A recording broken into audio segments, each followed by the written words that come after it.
നമസ്കാരം.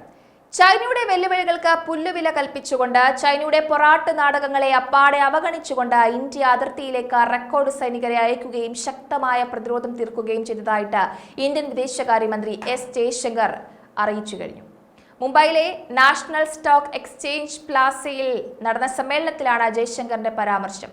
രാജ്യം സൈന്യത്തെ പിന്തുണയ്ക്കണം, അവർക്ക് വേണ്ട കരുതലും പിന്തുണയും സജ്ജീകരണങ്ങളും നൽകണം. എന്നാൽ മാത്രമേ രാജ്യസുരക്ഷയും പുരോഗതിയും സന്തുലിതമാവുകയുള്ളൂ. 1958 മുതൽ 1962 കാലയളവിലാണ് ഇന്ത്യൻ ഭൂമി ചൈന കൈക്കലാക്കുന്നത്. ചൈന കൈക്കലാക്കിയ ഭൂമി എന്ന് പറയുമ്പോൾ 1962 ഈ ഭൂമി നഷ്ടപ്പെട്ടു എന്ന് തന്നെ മനസ്സിലാക്കുക. ചൈനയുടെ ചതി തുടക്കത്തിലെ മനസ്സിലാക്കണമായിരുന്നു എന്നാണ് എസ് ജയശങ്കർ ഊന്നി പറയുന്നത്. കോൺഗ്രസിനെ കടന്നാക്രമിച്ചുകൊണ്ടായിരുന്നു എസ് ജയശങ്കറിന്റെ പരാമർശങ്ങൾ അത്രയും. ഷെക്സ്ഗാം താഴ്വരയെ പാക് അധീന കശ്മീരിന്റെ ഭാഗമാക്കാൻ നെഹ്റു അനുവദിച്ചിരുന്നുവെന്നും ജയശങ്കർ പറയുന്നുണ്ട്. ചൈനയും പാകിസ്ഥാനും ചേർന്ന് ഇന്ത്യക്കെതിരെ വമ്പൻ പ്ലാനുകളാണ് തയ്യാറാക്കുന്നത്. അത് അടിവരയിട്ട് പറയണം. പക്ഷേ അതിർത്തിയിൽ ശക്തമായ നീക്കുപോക്കുകൾ നടത്തി പ്രതിരോധമൊരുക്കി ഇന്ത്യ അതിനെല്ലാം ഖണ്ഡിക്കുന്ന കാഴ്ചയുമാണ് കാണാൻ സാധിക്കുന്നത്. അതിർത്തി സംഘർഷങ്ങൾക്കിടയിൽ മാർച്ചിൽ ഇന്ത്യയും ചൈനയും ഇന്ത്യ-ചൈന അതിർത്തി പ്രദേശങ്ങളിലെ പടിഞ്ഞാറൻ സെക്ടറിലെ യഥാർത്ഥ നിയന്ത്രണ രേഖയിലെ പ്രശ്നങ്ങൾ പരിഹരിക്കുന്നതിനും സമ്പൂർണ്ണ വിച്ഛേദനം നേടുന്നതിനുമുള്ള വഴികളെക്കുറിച്ച് ഇന്ത്യയും ചൈനയും കാഴ്ചപ്പാടുകൾ കൈമാറി. അതിനിടെ ഈ വർഷം ജനുവരിയിൽ ചൈനയോടുള്ള ദീർഘകാല നിലപാട് ആവർത്തിച്ചുകൊണ്ട് ഇന്ത്യ ഇരു രാജ്യങ്ങളും എന്തെങ്കിലും തരത്തിലുള്ള പ്രമേയത്തിനായി നയതന്ത്ര സൈനിക വശങ്ങളിൽ ഇടപഴകുന്നത് തുടരണമെന്നും പറഞ്ഞിരുന്നു. ചൈനയെക്കുറിച്ചുള്ള ഇന്ത്യയുടെ നിലപാട് വളരെ നന്നായി വ്യക്തമാണ്.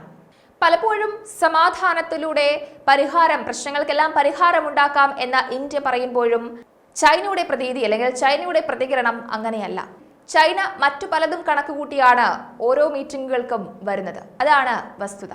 2020 മെയ് മുതൽ യഥാർത്ഥ നിയന്ത്രണ രേഖയിലെ സ്ഥിതിഗതികൾ ആക്രമണാത്മകമായി മാറ്റാൻ ചൈന ശ്രമിച്ചപ്പോൾ മുതൽ കഴിഞ്ഞ 3 വർഷമായി ഇരു രാജ്യങ്ങളും തമ്മിൽ സൈനിക തർക്കത്തിലാണ്. കിഴക്കൻ ലഡാക്കിലെ അതിർത്തി തർക്കത്തിനിടയിൽ ചൈനയുമായുള്ള അവശേഷിക്കുന്ന പ്രശ്നങ്ങൾ പരിഹരിക്കാൻ കഴിയുമെന്ന് ഇന്ത്യ പ്രതീക്ഷിക്കുന്നതായി എസ് ജയശങ്കർ പറയുമ്പോഴും ചൈനയുടെ ഭാഗത്ത് നിന്ന് സമാധാനപരമായ ചുവടുകൾ പ്രകടമാകുന്നില്ല എന്നതാണ് ആശ്ചര്യപ്പെടുത്തുന്ന കാര്യം.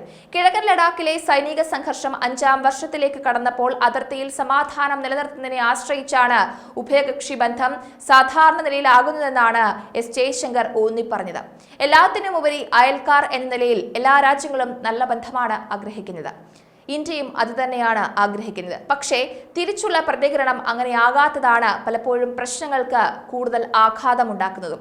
അതിർത്തിയിലെ നിലവിലെ സാഹചര്യം മാറ്റേണ്ടതിൽ ചൈനയുടെ നിലപാട് നല്ല വശത്തേക്കാകേണ്ടതുണ്ട്. അതല്ലാത്ത പക്ഷം കാര്യങ്ങൾ തകിടം മറിയും എന്നതാണ് മനസ്സിലാക്കേണ്ടത്.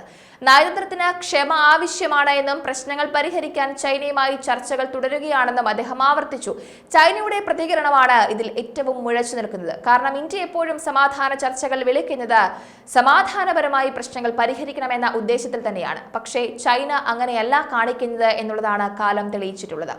അപ്പോൾ ഈ ബന്ധം സാധാരണ നിലയിലാകണമെങ്കിൽ, പ്രശ്നങ്ങൾ പരിഹരിക്കണമെങ്കിൽ ആദ്യം ചൈന തന്നെ മാറേണ്ടതുണ്ട് എന്നതാണ് വാസ്തവം. ഇന്ത്യയും ചൈനയും തമ്മിൽ ഇപ്പോൾ വലിയ തർക്കത്തിലാണ് ഉള്ളത്. നിരവധി സംഘർഷ ഘട്ടങ്ങളിൽ വേർപിരിയൽ സംഭവിച്ചിട്ടുണ്ട് എങ്കിലും അതിർത്തി തർക്കത്തിന്റെ സമഗ്രമായ പരിഹാരം ഇതുവരെ നേടിയിട്ടില്ല എന്നുള്ളതാണ് വാസ്തവം. ഇരു രാജ്യങ്ങളും തമ്മിലുള്ള ബന്ധങ്ങൾ സാധാരണ നിലയിലാകുന്നതിന് യഥാർത്ഥ നിയന്ത്രണ രേഖയിലെ സമാധാനം അനിവാര്യമാണ്. അത് ഇന്ത്യ സ്ഥിരമായി നിലനിർത്താൻ ശ്രമിക്കുന്നുണ്ട്. പക്ഷേ ചൈന അങ്ങനെയല്ല. അതിർത്തിയിലെ സാഹചര്യം അസാധാരണമായിരിക്കുമ്പോൾ സാധാരണ നിലയിലുള്ള ബന്ധം ഉണ്ടാക്കാൻ കഴിയില്ലെന്നാണ് ഇന്ത്യയുടെ നിലപാട്. അത് അവഗണിച്ചുകൊണ്ട് ചൈനയുമായുള്ള ഉഭയകക്ഷി വ്യാപാരത്തിന്റെ അളവ് വർദ്ധിക്കുന്നത് സാധ്യമല്ല എന്നും ഇന്ത്യ പറയുന്നുണ്ട്. എന്തായാലും ചൈന നന്നായാൽ മാത്രമേ അതിർത്തി പ്രശ്നങ്ങൾ മാറുകയുള്ളൂ. ചൈനയുടെ കുത്തിത്തിരിപ്പൻ നയങ്ങളും കുതന്ത്രങ്ങളും ഒക്കെ മാറ്റിവെച്ചാൽ ഈ അതിർത്തി തർക്കങ്ങൾ എന്നേ പരിഹരിച്ചു പോകുമെന്നായിരുന്നു പ്രധാനപ്പെട്ട വിദഗ്ധരൊക്കെയും പറയുന്നത്. എന്തായാലും ഇന്ത്യ എപ്പോഴും സമാധാനത്തിന്റെ പക്ഷം തന്നെയാണ്. ചൈന അത്തരമൊരു നീക്കത്തിലേക്ക് നടക്കുമ്പോൾ ഈ പ്രശ്നങ്ങൾക്കും പരിഹാരമുണ്ടാകും.